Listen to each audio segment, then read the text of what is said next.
and the tune just ended. It was almost like I planned that. All right, I should probably turn up my light a little bit so folks can see me. And we are live on YouTube. So, hey, it's Joel. Welcome to another daily briefing, May the 14th. It's Thursday, and we're going to talk about some goodies today. Tim, I have a feeling we might hurt some people's feelings. We might offend some people, but it's all tough love. Am I right? It's all tough love. As a matter of fact, I probably owe you a big thank you, because as I was thinking of this topic this morning, I throw you into the fire where I'm like, Joel, I have this really good idea. I want you to pick on people and be the bully on the playground and tell them where they suck at marketing. You, in a very kind way, say, okay, but let's put some principles behind it. Let's talk about the 3 sins of the website. I'm like, okay, sure, that's a good idea too. Yes. Well, that's part of what we're going to get into today. But why are we going to get into that? Let's set the stage for something larger, because what we're seeing, and I hope everyone here that runs a firm is seeing this as well, is we're starting to talk about recovering, about emerging, right? Not just the industry, but hopefully your business is starting to say, okay, we're looking ahead. What do we need to do? What are the key, most fundamental practices that we should be doing so that we can thrive as things start to recover? But Tim, how would you put that in your own words? Yeah, well, I'll say, like, I think I've read too much now, like, your business in crisis, recovery from crisis, this survival guide, and I'm kind of looking at the world and this change as a different opportunity. To me, it's nothing that we chose. There's obviously a crisis at hand. We definitely were in crisis and have processed that. But there also is like a reset button happening. There's some new rules that we can make. There's some new principles we can put in place. And we can obviously just change our own lifestyle pattern. The world is giving us an opportunity to prioritize things differently. And if you're going to go recover, meaning bounce back to the way you were, you're going to suffer from the same problems you had before. And I want people to think differently. I want people to kind of steal this moment. Everyone's on the same starting line. And I want our listeners to launch into this marketplace with a new perspective. But we can't go into it weak. We got to go into it strong. And we can't be tone deaf to what people have been listening to. So don't give me your same old marketing materials. That won't work. And you definitely have to kind of know how to speak to an audience and innovate in a new way. So this leadership opportunity we have really is going to help some companies absolutely dominate the next 10 years. And I want to be at the front line. I want to be people using your name and my name, Joel, as they said, I listened to this amazing daily briefing and Joel told me how bad my website sucked and I fixed it. And then, I launched in this new career. And then they were able to thrive. Well, so let's remind everyone, we've got essentially these 4 ingredients that we are pushing each of you.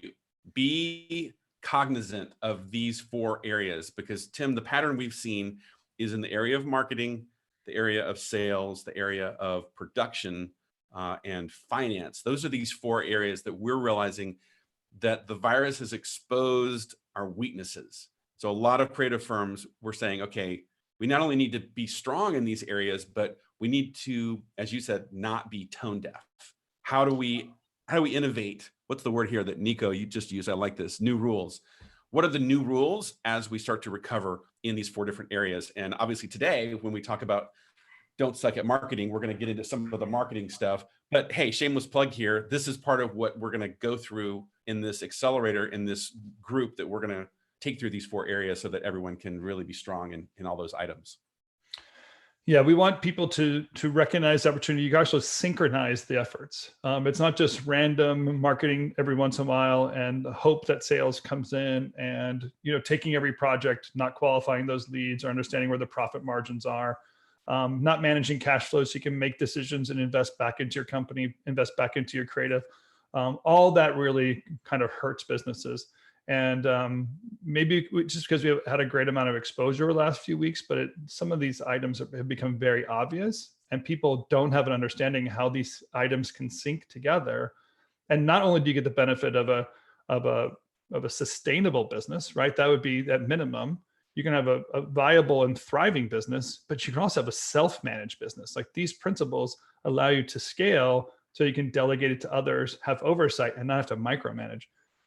That's how we're going to take advantage of this marketplace, because in this new economy, as we innovate and change and you put your creative efforts forward, you need to have tools in place that can capture those leads, restructure the deals, and get things started for you and launch you into this new economy. So that's a good start off. Let's get into the juicy stuff, because I did you get a chance to ask Laundry? Can we show them a before and after, or we're just going to do it anyways and apologize to PJ later? What are we doing? I think we'll apologize since obviously they went through such a transition many years ago, and it's in the distant past. So I don't think we'll be they'll be too upset. Plus PJ, he's a good sport. That's great. Yeah, I like what you did with Laundry when we kind of first started with them, because, and Joel, I think there's a transformation for you as well in this process, that you knew there were principles and practices. In reality, they were a really great company that did amazing work and top tier. So you got to admit, there was almost like a nervousness, like, does this really work? And I'll admit, like, it felt a little risky that we're going to put these principles in place with Laundry. But now that it's in the past, I think that we actually know with certain what these principles are and how they work. So let's walk through and give everyone at least a sense of the big picture here. Now, where does this phrase "don't suck" come from? This is unfortunate, painful part of my past that many years ago, when I was sitting down with Roger at DirecTV, Roger Hyde, SVP, and pitching my creative agency, he stopped me and said, I got to be honest, I've met with 12 companies like yours today, and you guys all suck at marketing. You don't know who you are, what you do. Why would I trust you to market my brand? And it was this devastating moment for me, because it took 3 years to get that meeting, but it sent me on this journey to solve this riddle about positioning and good marketing, and realizing that as an owner of a creative firm, you have to have this figured out. And I think right now, Tim, what would you say to someone who's like, well, yeah, that, we're okay, we're fine, everyone struggles with that, but at this time in history right now, why would it be even more important for someone to have clarity around that? No, I had this conversation just 2 days ago. Somebody had sent me really a deck that they wanted to cold sale with. So they were going to take this deck, 32 slides. They're going to send it out to a potential client base and hope that this 32 slide deck was going to capture all the information they wanted put into the universe. And principally speaking, like, there was no idea it was tone deaf to the marketplace. There was no clear positioning, but also, like, I don't know why someone would read it. And that's the key part. Here's what's happening in the marketplace. Let's just describe this. I'm a firm believer that people make decisions based on two principles: preservation or promotion. So preservation is, I want to keep my job, I want to keep what we're doing. And that often looks like I'm going to go back to the same people I worked with before, or do similar work that I've done before. They just did a network rebrand a couple of years ago. They're going to continue to do that work for a while. And then there's promotions. An individual wants to promote themselves. They want to try something new with a brand. They want to get themselves out there. So they're willing to take some risk because they believe the reward from that risk is worth the effort. Right now, what's happening in our economy is people that want to preserve must promote. So in order to preserve, you have to take a risk because the world changed. And so they want to take a safe risk, right? They want to go with people that are risky, but always get results. I think about what Justin Barnes talks about when he puts his mind out there. Like, you can hear it when he talks about, and the way he solves problems is, he's a good collaborator because he gets the results. He has a great track of results, but he thinks differently when he talks to clients. Marcel does this really, really well also. So that's what's happening, is this preservation promotion thing has become a slight nuance, and we have to understand how to position yourself so you can be a safe risk taker. Right. In my talk for last week with DDD, the Digital Design Days, I talked about how in this time right now, if the buyers, the clients out there are risk averse, that means the risk is being shifted to you. So you have to be in a place where you, like you just said, Tim, you have to put forth effort. You have to put forth some risk of your own in order to gain trust and be in a place where you can even share your expertise. Now, I feel like Richard here just brilliantly teed me up, because he said, what are some examples of really bad positioning statements? How could they be really good? So maybe this is my moment. What we thought we would do here is do what I call a classic website roast, or maybe two if we have the time. And if you want me to roast your website, feel free to drop a comment here in the Zoom chat, and I'll pretend I'm a new client looking at your site, and I will just flame you as best I can based on the principles that I believe are critical to good positioning and good marketing. Now, granted, we'll only do a cursory look at this today. We'll do obviously a much bigger, deeper dive once we assemble our group and go through this accelerator process together. But Tim, how about I start with laundry? We'll start with those guys. Yeah, and hey, I see. And I'll do you a favor, Joel. I'll kind of take these leads because they're starting to come in already, and I'll kind of sort through them. I'll kind of prime them for you, so you have a few to get started with. Okay, perfect. By the way, Maxwell, I see you, and you have killer positioning. So I'm going to save you to the end to show your shop. But let me show this. So I'm going to go into my browser here, and what I'm showing everyone right now is actually Laundry's website from, I think, maybe 2 years ago. So this is on archive.org, and it's really slow. So just bear with me. But I want to show you an example and just walk you through a few of what I'll call the cardinal sins of what I'll say is weak marketing. Or maybe I'll just come out and say, this is marketing that sucks, if I'm really being tough love here. So for starters, the old Laundry website. Well, first of all, I go here and I see what, Tim? It's a wallpaper of work. So the first thing I'm immediately wondering as a potential client is, you're just showing me a bunch of work. Am I supposed to infer from this who you are, what you do? Okay, you're making it really hard for me, because I'm like, okay, there's some beautiful imagery, but whatever. The world is full of beauty. So you're already frustrating me right there, because I'm like, just tell me what you're about. Now, let me show you this. I'm going to go to our story. This is the equivalent of their About Us page. And sorry, I know this website is really slow. Let's take a look at this positioning statement. We are an integrated creative studio. Now, let me just stop right there, because I will say this. One of my other cardinal sins is using the word a instead of the. So that we are an integrated creative studio actually implies that there are many creative studios in the world. We just happen to be one of them. Yay, us. Okay.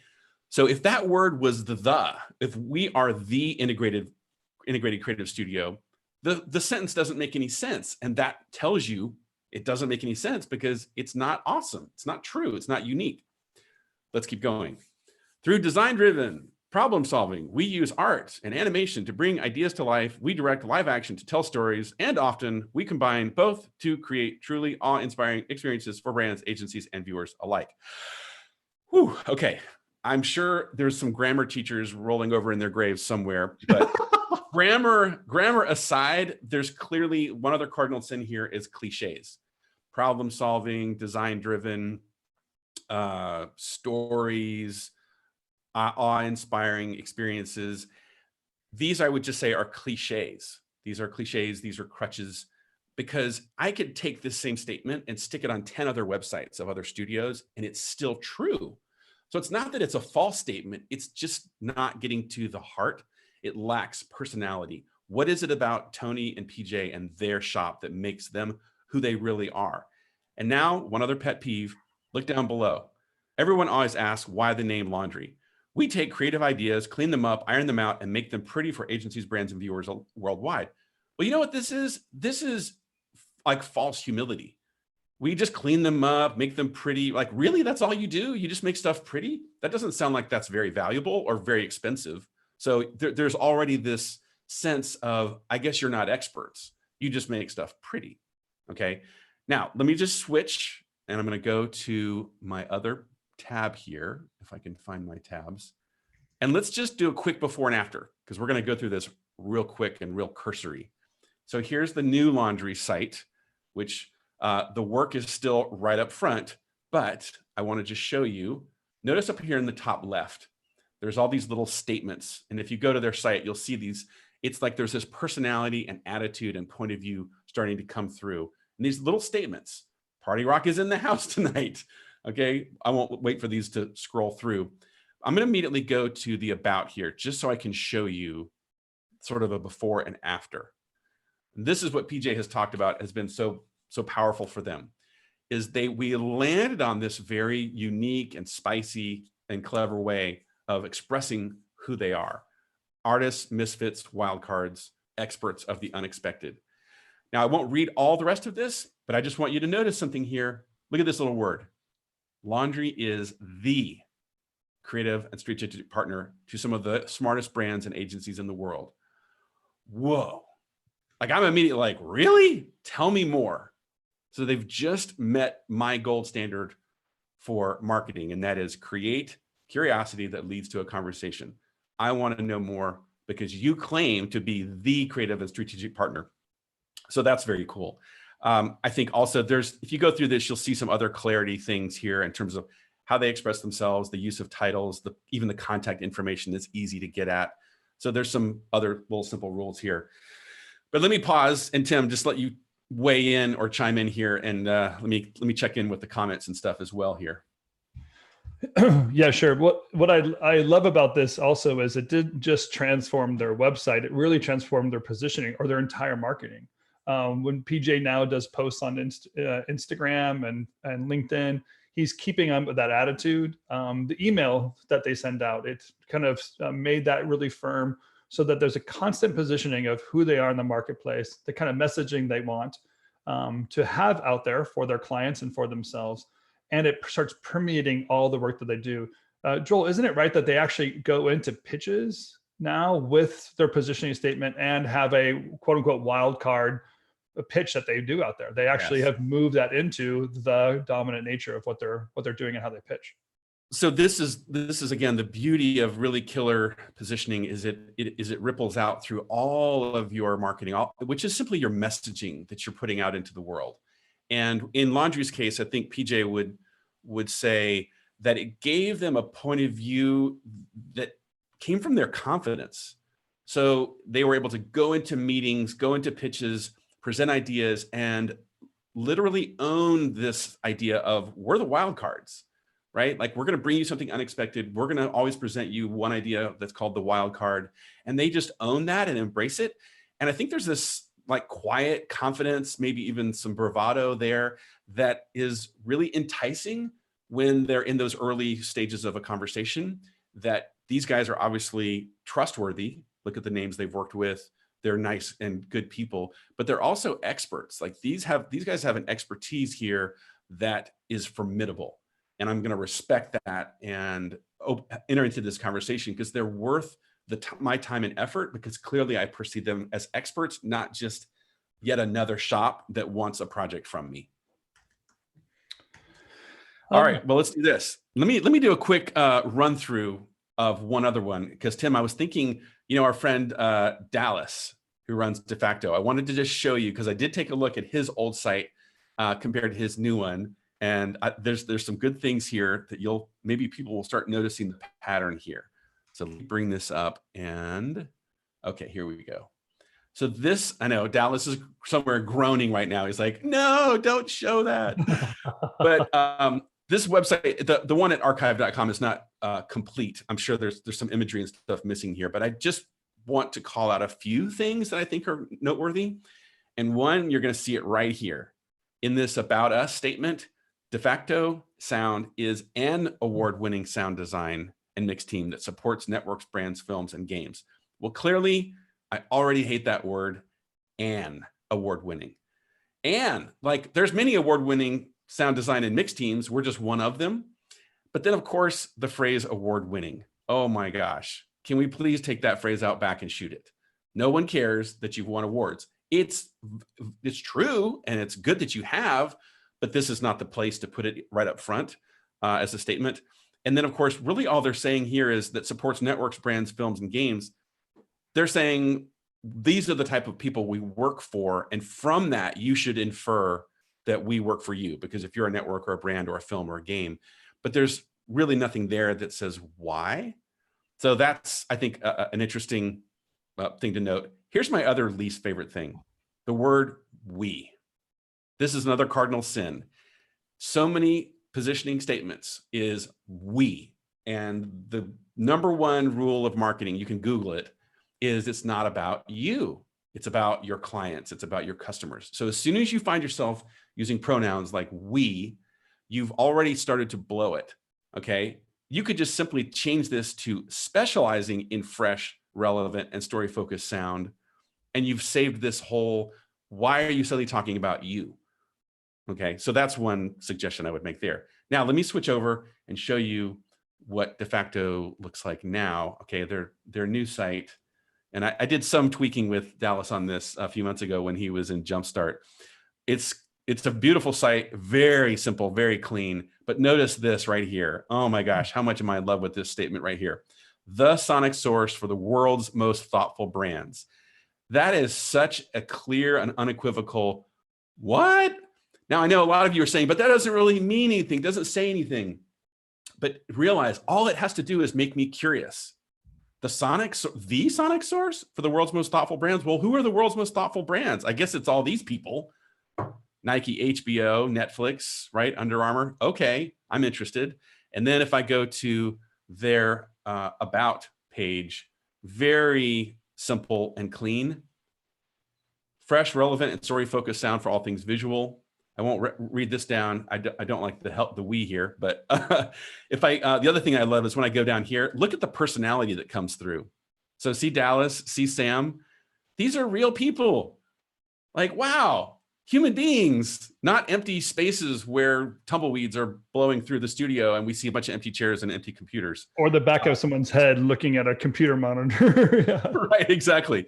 So just some really simple things here. Obviously, I could go deep into all these nooks and crannies, but I want everyone to hopefully have a little understanding of what some of these sins of marketing and positioning that I know all too well. I made them all myself back in the day. So I hope that's helpful. But Tim, what are the comments saying here? Well, I was going to share one that Man has given it to us. I think Maine. If I pronounce your name wrong, I'm going to share this website with it. And I'll give you some thoughts I have of this first one, Joel, then I'll pass it back to you. We can maybe go back and forth, kind of share our thoughts on this website. So the website is morse.com or morsecom.com. They're a technology company. Obviously, like just from the very beginning, even the name Morsecom, not really sure what that name means. So there's nothing clear in the name itself. So you're going to have to say something right here on your webpage to get that started. But right from the very beginning, they're not doing a service-based business where they're the creative services. So they're not going to have the wallpaper sin where they're just going to show a bunch of work and require the client to put the effort in to decide how they're going to work with them.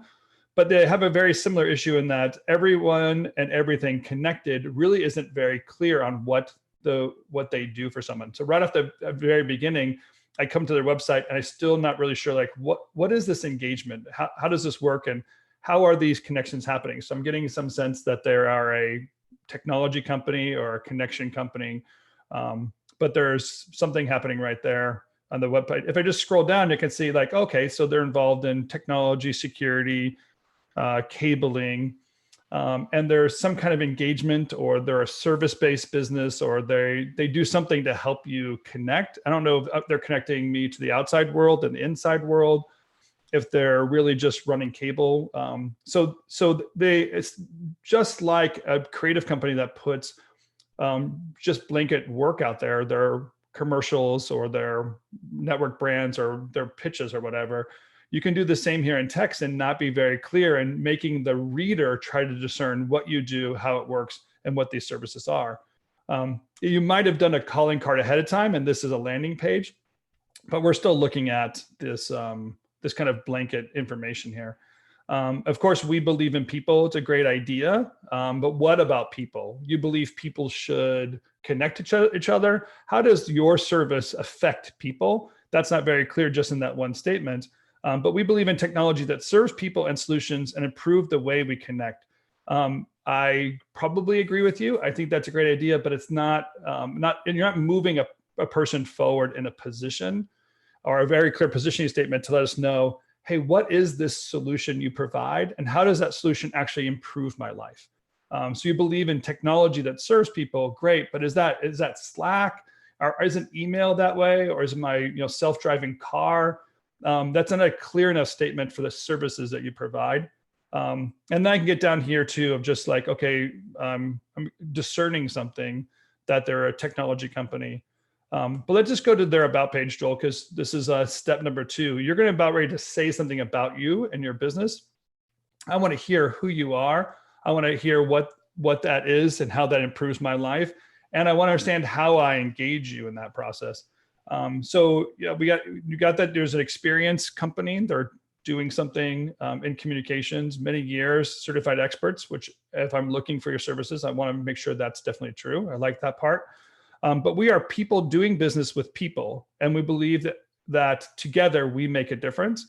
Again, it's a great statement. It's an affirming statement. It's a positive statement, but it doesn't really clarify who you are and what you actually do. So you are people doing business with people and believe that together make a difference. That's true for just about everyone. And I want to understand something specific about what is the technology you work with? How does that advance my cause? Or how does that transform if I engage you, how does that transform my business so I know it makes a difference to me? So that about statement, again, we want specific clarity of what you do, how it works, who you are. I'm also looked all over this website and I can't figure out how to engage them. I know that there's a phone number up here. So does that mean I need to call you? And when I call you, am I calling you to get a bid? Am I calling you to get information? Why can't I click something? Why can't I download something? What information are you giving me that's thought leadership you already have that's out there?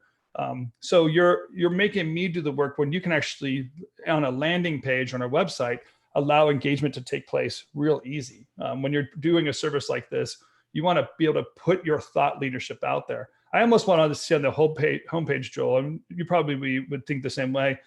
If you're this technology leading company, I want to see right here at the very beginning where you've led other people or where your thoughts lead so I can relate to you, understand what you're going to do for me, and start engaging you right away on this landing page. I don't want to have to work hard or call you to understand how you're going to help me get help by you.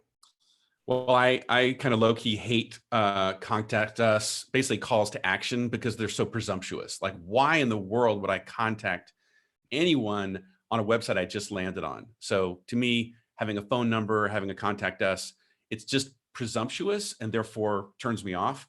But Tim, let me actually answer one question here from Shauna, and then I'll mention something else about the Kingdom of Something guys, because just real quick, Joel, before you get off this page too. What we're going to focus on next week too is like, this is a good landing page when time is good, when you can lose 90% of the people that come to your website because the 10% is going to pay your bills. In this new economy, I actually want you now to refocus what this service is and tell me, like, in the post-COVID economy where I need to be connected, I need to move people, that connection is very important. Tell me specifically now what you're going to do for me today. Like May 2020, what does it now look? And this landing page, this first page, has to be able to address that. So that's what we're going to be talking about next week specifically. It isn't just how to do good marketing, but how to do good marketing now and be able to combine this risk, reward, preservation, promotion combo so that when we position ourselves in this recovery process, we're actually on the winning side of it. Yeah, very cool. I think it's, anyone that has a question on their website like that, like, how can we help you? It's, as a buyer, I'm like, well, I don't know. You tell me, you're the expert. You should know what my problem is. Like, a doctor is never going to say, what surgery can I perform for you? Okay. He's going to diagnose you. And I think when you are running any sort of especially a creative firm, and you're doing a high ticket sell, like you're selling tens and hundreds of thousands of dollars in individual transactions, it has to be a very high touch, very expert, very diagnostic type of a conversation. So just think about, does your website, your marketing support that, or does it sort of cut it off at the knees? One quick thing here, Shauna was asking, oh, and we're out of time, so I'm gonna try and do this quick. Shauna, you were asking, if your firm serves both filmmakers and brands, do you make your positioning more about what you do rather than who you serve? And I would say this, what do filmmakers and brands have in common? So I'm seeing this little, like the two circles, where do they overlap? And how can I speak to those buyers? Because I think whether you're a filmmaker or a brand, you are someone that is telling a story to the world. Now, I'm not going to use the word story. I'm going to find another way to say it that speaks to your personality. So I know with you, Mass Effects, we've been talking about, these ideas of mass and gravity and momentum and things like that. So I would look for a way to take some of my personality and imbue it into that group and speak to them in a special way. I won't, let's see, I don't know if we have time. We just need to do more of this. I think that we're definitely behind. I could show you the Kingdom of Something site that Maxwell shared with us, but I will tell you it's almost cheating because their positioning is really great. So Ethan, just share their website. I want everyone to take a look at it because it's very inspiring. When I taught this 3 Ps of positioning, right? Speaking from your purpose and your power and your personality, Maxwell and his partners very much embraced the principle, and they went through all these worksheet exercises that we did together to figure that out. And I think they've been very successful at it. And of course, when we do the Creative Company Remix Accelerator, we're going to be dealing with this specifically. We're going to be dealing with your website, specifically your marketing, but your website, because that's going to be your general place of focus, your general place of thinking. And we're going to do this because this is where Joel thinks things out. When I have an idea, Joel's an idea. The next thing he does is he goes to our website, he starts building those thought processes, and then we let that permeate the rest of our marketing ideas. So we want that clarity for you as well. And it's going to be, we're going to, again, like take the clarity of who you are, what you're about, and the universal principles that are true, and then specifically make you viable for this moment. You're going to have to update your website again in 4 months or 6 months when we get done with this accelerator, because you're going to keep on reposition your company as the cheese is moving over the next 2 years. And it's going to be a lot of micro adjustments, but we want to get to the other side of this for you. And you can't go into this marketplace weak. The PPP loan will not finance sucky marketing. It just won't do it. You can't recover if you're going to not lift yourself up out of the marketplace. That is so true. Well, Tim, you kind of let the cat out of the bag, and I like it. So we have this working title. We're calling this group that we're going to take forward. We're calling the group Remix. So we'll be sharing more about that soon. But the idea is that you have all the ingredients in place, but in order to emerge out of this post-pandemic crisis, we're going to take those things and mix them up in a new way. Thank you for the quote, Brent. Your positioning is never done. It's only better. That's my encouragement. By the way, shout out to our friends at Creative Mammals. Thanks for the swag. Another fine example of solid positioning. So if you could look up Creative Mammals, they're a motion design shop in Atlanta. They have lots of personality. Someone just sent me a DM here too, and they're just asking, like, is Remix only for creative firms? The answer is no. We want to make sure if you're a sales rep or doing services within the industry, like I showed with Morsecom, there are positioning that you need to do as well so that your clients make sense. But we want you to think through what your clients' issues are and make sure that you're adding value in that proposition as well. So when we deal with the 4 areas of in the Remix Accelerator, we weren't really going to think through like what that really means so that you have a growing, viable business. It's not only specific creative generating, commercial driven companies. We want people to be able to build their business and make it work into this new marketplace. All right, everyone. Wow, that went fast. Sorry, it was so cursory and so rapid fire. Remember, we do post the replays on YouTube, so you can always go there. Ethan will be kind enough to post a replay link in the 7 Ingredients Slack channel. Difference between Remix and Jumpstart. Remix is going to be essentially a group of everyone here in Daily Briefing, and it'll be really just focused on those 4 areas: marketing, sales, production, and finance. So we'll share more about that here in the next few days. But if you want me to roast your website, I can do the quick version here, obviously inside the Daily Briefing, and I'm happy to do it. Tim, thank you for suggesting the idea, and hopefully I wasn't too tough on these folks. Yeah, of course. Thanks for sharing. And thank you all for joining us. We do exist so you can thrive in business, life, and career. Thanks for joining us. And we look forward to tomorrow is Ask Us Anything. And I'm sure we're going to get a lot of questions about websites tomorrow. So we can use part of our time there tomorrow as well. Perfect. I look forward to it. Thanks everyone for being here. We'll see you tomorrow for another daily briefing. Joel, I'm out. Tim, see you tomorrow. Okay, bye-bye.